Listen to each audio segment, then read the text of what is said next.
Добре дошли в пространство за чудеса. Тук всяка дума, звук и тишина носят енергия.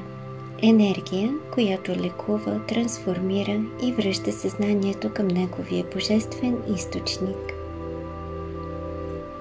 Мантрите са древни звукови кодове. Всяка вибрация пробужда определена честота в нас.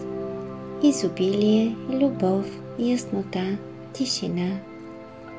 Когато повтаряме мантра с чисто намерение, ние настройваме тялото, ума и душата си към по-висока реалност.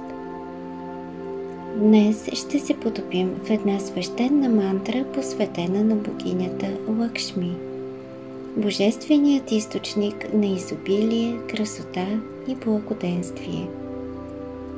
Позволи си да усетиш енергията без очаквания. Просто се отпусни и приеми. Ом Шрим Махалакшмияй Намах. Повтаря се 11 пъти.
Почувствай благодарност, позволи на изобилието да те докосне отвътре навън и запомни, чудесата започват тогава, когато им направиш място.